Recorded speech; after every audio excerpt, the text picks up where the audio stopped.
Hello, everyone. It's Shane Kanto, your Wasteland Reviewer. Welcome to Lost in the Wasteland, my weekly interview show where I get a deeper perspective on somebody's perspective about movies. And this is somebody I talk a lot about movies and kind of didn't even realize wasn't on here for a third time already. And that is Rowan Wood. Rowan, thank you for coming on. Of course, so many movies, so many chats, and even more that the audience hasn't listened to yet. So, Exactly, because would you like to shamelessly plug something, Rowan? oh, you know what, Shane? I really would. We have a brand new podcast that is hitting. I was about to say our screens, but it's not hitting our screens. It's hitting the podcast players. It is actually hitting YouTube. We do a video versions of this podcast as well. But it's called Rowan and the Wasteland. Every week, we will take a look at a certain film and then take a step back and examine the film in its broader context of the world of movies. We have recorded almost 10 episodes already. And so we're very, very excited to share this with you. And when this episode comes out, it's either going to be a couple days or the first episode of Rowan in the Wasteland, which is the title of the podcast, will already be out. So fingers crossed. And our first episode is going to be about the greatest film ever made, The Velocipaster. And if you've never heard of it, please look it up and watch it immediately. Stop watching this video and go to Amazon Prime or Peacock or whatever you subscribe to and watch The Velocipaster. I promise you it's worth it. And then you'll be prepared for our first episode. So There you go. And because we're going to light it up like the 4th of July, because July is going to bring some fun things like this episode and Rowan in the Wasteland. And I'm excited for people to actually hear all these conversations we've been having for like 2+ months. So there you go, because we're prepared now. Yes, we are. We have everything in place. But here, I'm here to interview Rowan for the third time on my show. So Rowan, to start off, if you had a whole day open, what would the theme of your movie marathon be? So this is an interesting and quite timely question, actually, because I am doing my first annual marathon with some friends in this month, July. I will be doing it in July 9th, and it is going to be a 12-hour marathon. I hope to do it every year. It's called the Knock on Wood Marathon. And we do have a theme where we are taking one film from each decade from the 1960s to the 2020s, and we are going to watch it. And the actual selection of films is it's not random, but I basically just chose films that I think would make for an interesting experience together. They are very, very different. I can actually list them off here. We're watching Dr. Strangelove for the 1960s, Fantastic Planet for the 1970s, The Naked Gun for the 1980s, Good Will Hunting for the 90s, Moon, Duncan Jones's Moon for the 2000s, The Nice Guys for the 2010s, and Barb and Star Go to Vista Del Mar for the 2020s. The all I've most seen underappreciated nice film of the past like 3 years. Yes, Barb and Star. And I want to watch it. I haven't seen any of these movies except for The Nice Guys, and The Nice Guys I included because I want to show all my friends. So yeah, that is going to be quite a fun experience, and I hope to do the same thing multiple years in a row. I think it'll be very interesting to see how film as a whole evolves throughout the 60 years. Of course, these are all very, very different movies that we're looking at, but I think it's worth thinking about, how the presentation of film and story and all of that sort of progresses from the 60 years that I'll be looking at. So, Well, after you watch The Naked Gun, you should go check out my the Wasteland Vintage Roadshow article that I wrote about it for Scrying Magazine, because makes me laugh so much. Yeah. Now, Rowan, say you have a friend who is either an alien or lived under a rock and has never watched a movie before. Mm-hmm. What would be that film that you would show them first? Well, you brought up the question of my friend being an alien. And I feel like if I showed this movie to my friend who's an alien, they might get offended because my choice is a good old classic, Star Wars, later retcon to be Episode 4, A New Hope. I have no idea how an alien would feel watching this movie, because I can only imagine that they might be a little off-put, depending on what the aliens of our universe are actually like. They might feel a little either singled out or insulted by the depiction of alien creatures in this movie. But I do think Star Wars is one of the quintessential films that should be seen by everyone, even if you don't like it. I think it's probably the closest, like that, Godfather, Spirited Away. Those are some movies that are as close to perfect as I think you can get for a movie. It just, Star Wars shows the best that movies can be. It's fun, it's entertaining, it is a great story, a great cast, stuff that pays off, great visual effects, really quotable lines. It just has everything that you think of when you think of movies. And so I think Star Wars would be my go-to if I had to show someone who had somehow never seen a movie before, a movie. There you go. That is indeed a classic choice. Mm-hmm. I wonder which version. If it ever gets released, the despecialized edition. I actually ordered from Etsy. Someone was selling, so I did my research, and I found what is agreed by many to be the best fan-made despecialized editions out there. And I bought the 3 movies on Blu-ray. Cost me like $50. Great deal. But they have not arrived yet, but I am very interested to see what they will actually be like. You'll have to keep me posted. Yes, exactly. That's intriguing. There are clips that exist on YouTube of, for example, the Jabba's palace scene, the musical scene in Episode 6, or the cantina scene in Episode 4 without the added digital creatures. And I'm just really, really interested to see. It just must have been so much work to go through and painstakingly either remove or edit around all of the visual effects. I'm quite interested. And honestly, I'm still confounded as to why Disney doesn't release these movies. They could make so much money from doing Maybe it was a deal with George Lucas. I don't know. I haven't read the contract. Yeah. He's like, I never want that to see the light of day ever again.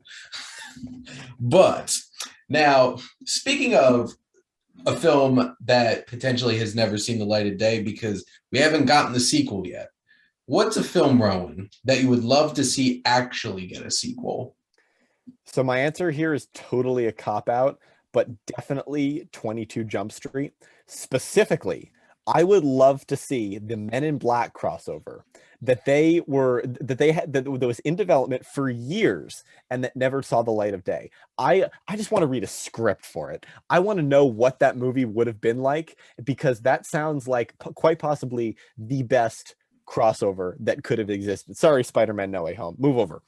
Men in Black, or I forget what it was called. I think it was called MI23. MI23 Street. Yeah. I'm just fascinated at what could have been here. But like, even if it's not that, just watch the credits for 22 Jump Street. Yes. There are plenty of great and hilarious sequel ideas there. I think part of the joke is that the movies are never going to be made. Yeah. Still, they could medical easily, school. Yeah. I mean, come on. Even the one where Jonah Hill gets recast and then he's back in the next movie after the pay dispute. Yeah, it's movies like those.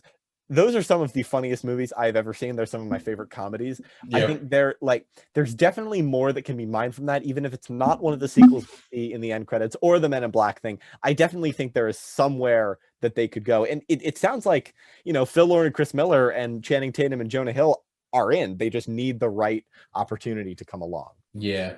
So when I first heard that, when they had that giant Sony leak, I'm like, this is the dumbest thing I've ever heard. And then after Men in Black International came out and all of like the stuff that Sony's been putting out, I'm just like, over the years, I've just like, genius. That would have been genius. Yep. Would have been amazing. And if they can make it work, where Will Smith and Tommy Lee Jones are in this movie with them, I would lose it. And they would have my money. I would pre-order those tickets the second they released. Absolutely. Oh man. So great. Those are the kinds of movies that just aren't made anymore. You know, I mean, granted, we are living in an age where anything can get made. Look at the superhero movies, look at the, all that jazz. But I still feel like I'm never going to give up hope, even though I know it's probably never going to happen. There's always the chance, and I will hold on to that chance for as long as I can. What gives me hope is that Mad Max Fury Road actually happened. Yes. And I don't think anybody thought that was actually going to happen after decades. Exactly. And it was amazing. Yep. Passion projects, dreams do come true. Yeah. But now, Rowan, so what's a film from your childhood, which you had not seen in years, that you would actually want to go back and check out? Well, I actually mentioned one of them earlier, and that's Spirited Away. And I'm bundling it with Howl's Moving Castle, because Studio Ghibli was a really big part of my childhood. And I think Spirited Away and Howl's especially stood out to me. Those are ones that I haven't seen in years and years, but they are some of my favorite animated movies in general. Hell yeah. What ones are on that set? Tales from Earthsea, Laputa Castle in the Sky, Kiki's Delivery Service, Princess Mononoke, Porco Rosso, My Neighbors the Yamadas, Ponyo, from Up on Poppy Hill, The Secret World of Arietti, Howl's Moving Castle, The Cat Returns, Spirited Away, Graves of Fireflies, Nausicaa of the Valley of the Wind, Pompoko, My Neighbor Totoro, Whisper of the Heart, Ocean Waves, Only Yesterday, Lupin the Third, When Marnie Was There, The Wind Rises, The Tale of Princess Kaguya, The Red Turtle, and Earwig and The Witch. So all of them. Yeah, I was about to say that's a recent set if it has Earwig in there. Which was very disappointing, but So I heard. That's why I never watched it. Yeah. Spirited Away and Howl just had the most memorable magic, I guess, of all of the movies. And they stuck with me in ways that not many animated movies do.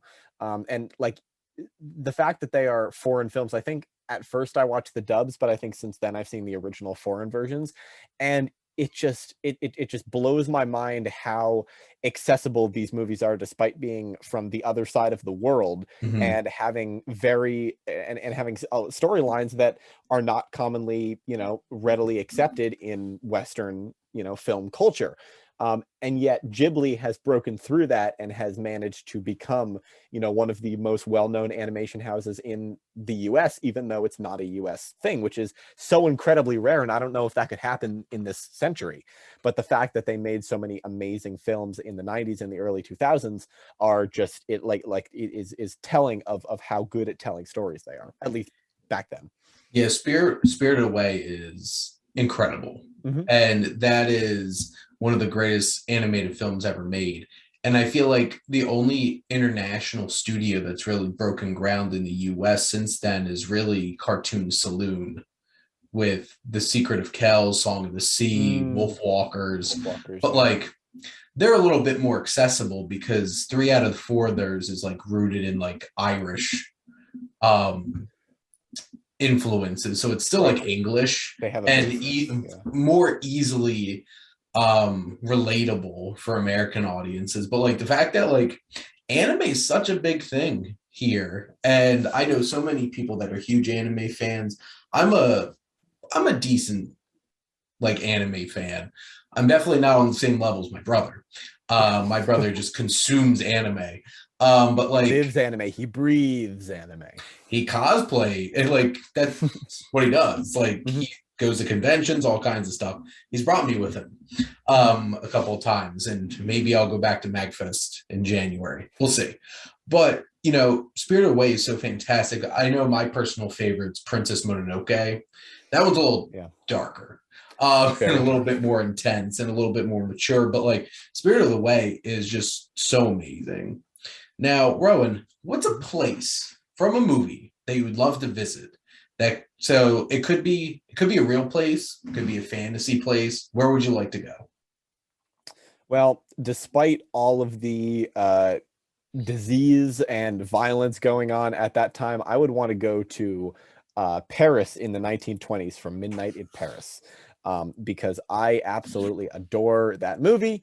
And I just love how, of course, in real life, it was likely not as, it's not as romanticized and mysticized as it is in this film. But if I can go to the specific Paris from this movie, that would be just heaven sent, dream come true. I have been to Paris in real life, modern day Paris, obviously, and I do love it. It is a great place, but just this Paris, to be there at this time, at a time when the world was just sick of war, everyone just wanted to have fun. Like, we're in the Jazz Age. The Jazz Age just is just sweeping the U.S. and Europe, and it's just so incredible to see on screen, but to experience it would be something else entirely. So that would be my pick. Hedonism. But that, and it's so interesting because that's such at the core of the movie too. Mm-hmm. It's like we all want to long for that romanticized version of the past that we didn't experience, so we don't know all the bad parts. But like, especially like, yeah, specifically that place that Owen Wilson gets transported to is something special. Yes. Now, Ro, what's a film that you watched when you were too young? So this question was a little bit tricky. However, I am going to again cheat just a little bit, the rules that are non-existent really, in that I don't actually remember the name of this movie. However, I do remember very distinctly, it's probably one of my earliest memories actually, of staying in our family friend's apartment in New York City. And my dad needed me to sit down and shut up for a little while. So he put on a movie, one of the only movies that he had brought. And he didn't realize how rated R and violent it was. The only thing I remember is that it was a Jackie Chan action movie. And that is all. I have not, my dad doesn't remember what movie it was. I don't remember what movie it was. But I do remember it didn't scar me. But I know my dad came in the room a little while later and turned it off very quickly once he saw what was happening. I think I was 4 at the time, maybe 5.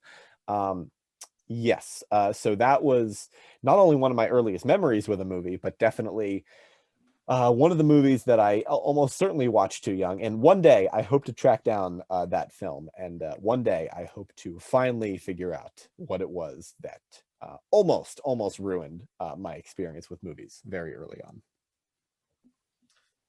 That's very, I think you're the second person on for their third interview that told me about a film they cannot remember what it actually was, but they just have like those memories of it. I find that very interesting. Yeah. So I appreciate that. But it's funny because Jackie Chan was a big part of my childhood. Mm-hmm. Jackie Chan Adventures and Rush Hour, honestly. So now, what film experience, Rowan, do you feel like made a legitimate impact on your life? So this is a recent one. There are many that I could choose from. From the Lord of the Rings, Star Wars. I feel like those are really easy answers. About Time is definitely one of them. Love Actually, but I would say this one is a recent one. I watched Charlie Chaplin's The Kid in my dorm room when no one was around, and I was just like, hey, I have an hour until my roommates come back. What is a film that I could watch that I haven't seen that's a classic? Look at this, a Chaplin movie, under an hour, right on HBO Max. So I watched it, and I was a wreck by the end, because that is a movie that affected me on an emotional level that I didn't even know that I could be reached at. It made me think, it made me consider fatherhood and just generally how it's portrayed in film. Just made me have those conversations with myself. And on top of that, it's just a beautiful, beautiful movie. That's really made by the soundtrack. I adore the soundtrack for The Kid. And the fact that a silent movie, I think that was the first silent film that was able to elicit such an emotional reaction from me, which I just find really, really interesting. And I'm wondering and honestly hoping that there are more that can do that for me, because it was just such an interesting experience that I hope to replicate at some point. Very interesting. Mm-hmm. It's an unexpected one. Yeah, I appreciate that. of course. Now, what movie would you like to see turned into a TV show? I'm gonna go with the Harry Potter movies on this one. Kind of going movies and not movie, but I Yeah. do think that there's a really good case for this because there is so much in the books, just like probably enough that could fill up several more books of content from the books that is not in the movies.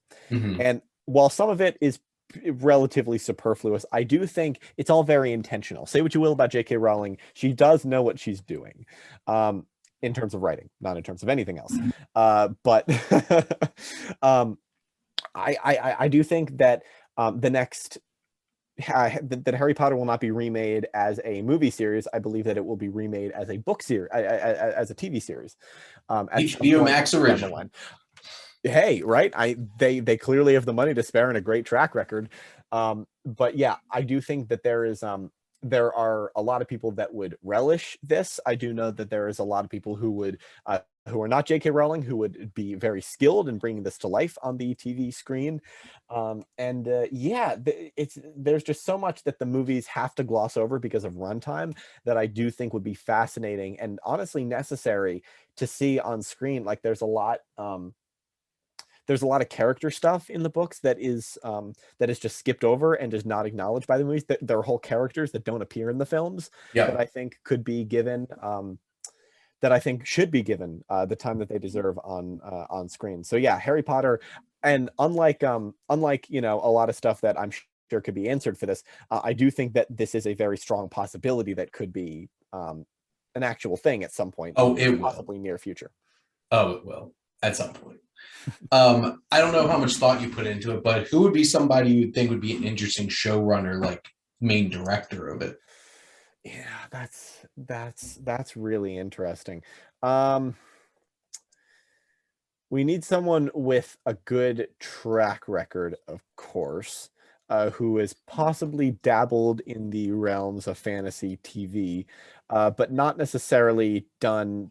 Um, so weirdly enough, my first thought was someone who has worked on someone who's I think Eric Kripke, who does The Boys on Amazon, which is of course a ridiculously violent show. Yeah. However, I do know that Kripke is, I don't think he's show running, but I think he's producing the Boys spinoff, which is called, I think it's called Varsity, which is which is about soups in school. So if that is successful, I do think that either Kripke or the showrunner of Varsity, who I will quickly Google now, could possibly do this Harry Potter stuff, because at its core, Harry Potter is a coming of age story, and I think that someone who does this needs to have experience in that realm. So it looks like it will be produced by Craig Rosenberg, who I don't think has done too much else, but Kripke is also producing that. Looks like Craig Rosenberg has just done some low, not very well known films. I But yeah, I don't know. I can't really think of many coming of age television series that or at least fantasy ones where someone has really screams Harry Potter to me. I think But yeah. like in the dreamiest of dream world scenarios, I would love to see a world where Steven Spielberg made Harry Potter. Yeah, That definitely won't happen yeah. because there's no Right. way, especially at his age, would he commit to like 8 seasons of Harry Potter. Yeah. And you know what's interesting? I'm pretty sure Foster had that answer too. Not surprised. Not Not surprised surprised either. at all. But So David Yates, who did the movie series, I think legitimately could do it too, because he's already done a lot of the movies. He has experience in the world, and of course, I do think he wouldn't make the mistake of retreading too much specifics of what's done in the movies and making something original for the small screen. But if he did that, his like he would be just that Harry Potter guy, like I think he forever. already is. honestly. Well, that would honestly what he really is now. And like if he just did this, it would just solidify. It's like, you know what? Right. My whole entire life's Harry Potter. So Yeah. giving in Hey, just my if career. the checks keep coming. Oh, Warner Brothers will write those fat checks. Oh yeah. Now, Rowan, what's your favorite film romance? I'm gonna go recent on these ones because I've watched these movies time and time again in the last couple of years. I'm going to go either Palm Springs, the couple at the center of Palm Springs. That's Andy Samberg and Kristen. Oh Lord, Milani. Miladi. That's it. Or Michelle Yeoh and Kei Kwan in Everything Everywhere All at Once. Because I think that love story, I feel like the love story is not the part that people talk about the most about that movie, but I do think it is one it's right at the center. The movie is about them. Mm-hmm. It's about her, but it's also about them. It's also about, I there was no scene that encapsulated this more than the scene, of course, without spoiling for those who haven't seen it yet, somehow go watch it, is when she gets her first look at what her life would have been like if she did not choose to go with him. And then she says, I have to find my husband. I have to know, I have to tell him how good my life was without him. And then just a little while later, she was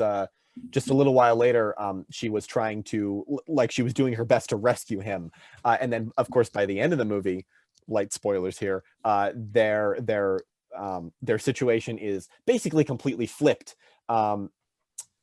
the exact opposite as it was at the start of the movie, and I think it's it's a very underrated part of it, and I Mm-hmm. think that it's just adorable, and the actors really sell it, especially Kei Kwan, who of course has not acted a lot in the last 30 years, but he still does an amazing job. Yeah, I was just talking about Short Round with my Temple of Doom episode. Yeah. Mm-hmm.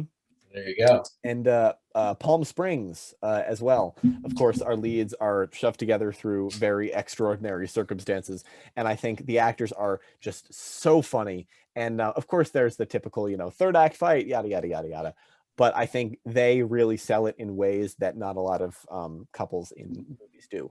And Oh, they are pitch perfect yes, they together. are. Yep, Oh, some of the best romantic chemistry I've seen in a movie ever, I think.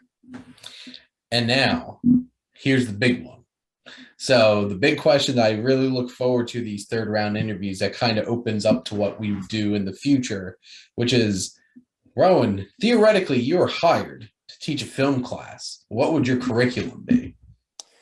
I feel like I could go either end of the spectrum here because both of these topics really fascinate me. That is the silent film era, 1915 to 1935-ish. So that would be the heyday of Charlie Chaplin, Buster Keaton, Harold Lloyd, etc. The kings of silent film, because those movies are just so influential to a level that can't even be articulated through words, because like literally everything that we watch today comes from them, comes from those movies, come from what those guys did, and come from the techniques they perfected, because those guys directed all of their stuff too, Yeah.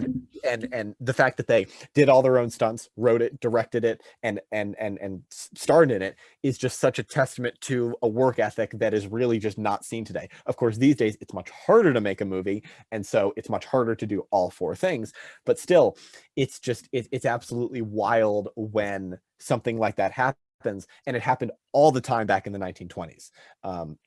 So I could either do that, or I could go 100 years later, and I could do 2010's new wave horror, because I truly believe, I've said this many times, that we are living in a new age of creativity in film, specifically horror.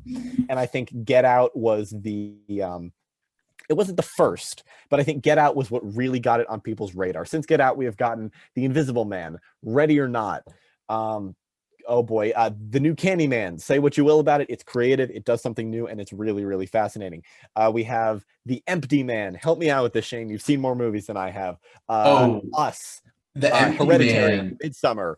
A24. Just A24 in general, The Witch, The Lighthouse, Eggers, Aster, just all of these incredible filmmakers Asters. who are doing such great things that is unprecedented. Like, who would have thought that this would be happening in the 2000s? Like, movies like that could never have been made even 5 years beforehand. But the fact that now these movies are being made opens the door to so much else that we're going to see in the next decade. And so, yeah, so I think that would be, it's recent history, so the influence of it would be more difficult to teach, but I just think it's not really necessary to need to fully convey how influential these movies are. You should just be able to see it based on what's being made and the creativity that people are coming up with, the new voices that are being elevated. I just think that this is that it's a really, really interesting time that we're living in, and like 10-20 years down the line, the stuff that is coming out now is going to be taught in classes. It's being taught in classes now, which is just wild to me. But yeah, so two very, very different topics that I think would be equally fun to teach. Obviously, like and the thing is, like, you actually go to film school, so like, yes, I do. There's that actual connection too. But like, I find the silent one fascinating because that's a area where you have such the ability to teach something new to a whole lot of people. Yes. Because it's like a lot of young people haven't experienced those things. And then with the other one, Robert Eggers has single-handedly redefined and taken over folk horror. Like, his ability as a historian bleeds through right into his films with the incredible detail and everything. And Ari Aster is probably one of the most demented filmmakers, just knowing how to pull on the, like, out even outside of the weird horror stuff, just the family drama and Hereditary in the first 10 minutes of Midsummer are just like devastating. And Jordan Peele, Aster, Eggers, everything that's going to come out for them is going to be an event for film nerds like us. Like, we have to see it. Bring on Nope and Disappointments Boulevard. Yeah, the 3.5 hour I'll see it. I will see it as well. I'm not complaining. I just watched The Godfather Part 2 in the morning. I'm no stranger to 3.5 hour movies. Funny, I just finished The Offer this morning. Nice. So I was also thinking about The Godfather. But Rowan, that was my last question for you. So, like how I always like to wrap this up, what would you like to ask the Wasteland Reviewer? Oh boy, I knew this was coming, and yet I did not prepare for it. Oh man, what if you could adapt? I don't know how many comics have you read, Shane? Not a ton, but a decent amount, and a decent chunk of them are Batman. I've read some of the new Captain America with like Falcon. I've read Old Man Logan, and some other ones that like I specifically got because they were based off of that movies were adapted from them already. Right. So like, actually ask your question. So my question would have been, if you could adapt any comic story you've read to the screen, what would it be? But I'm going to edit that to say, if you could adapt any comic story to the screen, even if it's already been adapted, what would you change about it? So I want to see a live action version of The Dark Knight Returns, because I want to see, like, Peter Weller's amazing as Batman in that. But like, I want to see, because like they only vaguely hinted at that Batman in Batman v Superman. You can definitely tell there's a lot of influence there, and the whole fight between Batman and Superman, obviously. Right. But like, I want to see that adapted in live action. I think that would be so cool. And like, obviously, there would be no point to remake it animated. They already did it. And they did a really good job with it. I really like it. that, and if it's something that has already been adapted, like it's very loosely adapted, because honestly, that's what Marvel does, is a loose adapt most of their stories. And there was no way in hell they could have adapted this in the context of where Marvel films are right now. Right. But I love Logan. I think Logan is equal parts adaptation of cherry picking from Old Man Logan and the movie Shane. Mm-hmm. I want to see like an actual adaptation of that comic. It's a wild comic. It's wild. Like there are dinosaurs. There is like, isn't Hawkeye in it or something? And he's blind. Yeah, right. There's Old Man Hawkeye in it. There's the Hulk's demented, mutated children run California. The Red Skull's the president. And Wolverine fights him. Yeah. And in a perfect world, turn back the clock 10, 15 years and put Clint Eastwood right there and make him Old Man Logan. I don't want to see 90-year-old Clint Eastwood do that at this point. I'm pretty sure he'd die. Yep. But like, I would like to see either of those two. Who would I cast as Batman? So he's already in so many things, but the first name that popped in my head that would have that gravitas and would be intimidating, even though like height-wise he's not super intimidating, is Josh Brolin. Interesting. He has that intensity. I think that would really work, especially because he's definitely that age now. Mm-hmm. But like, if you're trying to think of more for stature, because like he'd be more or less like Michael Keaton height Batman. Right. But like,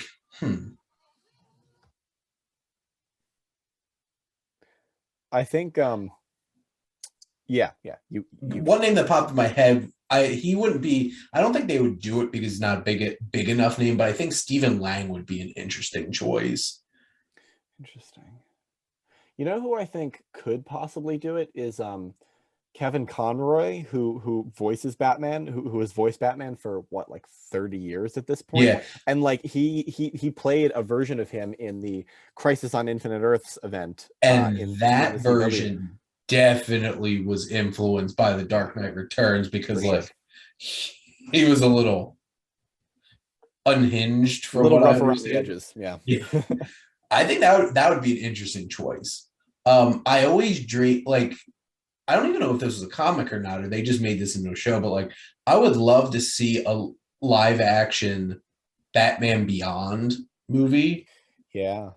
And Clint Eastwood, if he was 15 years younger as Old Man Bruce Wayne, would have been so great. But like, I feel like they're gonna kind of do that at some point with Michael Keaton. I just see that in the cards with what they're setting up with Flash. That makes sense. Yeah, if the Flash movie ever comes out. Literally couldn't say that. I can guarantee you the only reason they haven't scrapped this movie yet is because of Michael Keaton. Mm-hmm. And I bet you they have a whole bunch of plans for him, and they're just like, Ezra, what the hell are you doing? They could just like not put them on the press tour, right? They could just completely ignore Ezra Miller. I don't know how that works with like studio politics, but I feel like if it comes to it and they haven't been caught by the police yet, I think there is a very real chance that they'll just absolutely ignore them.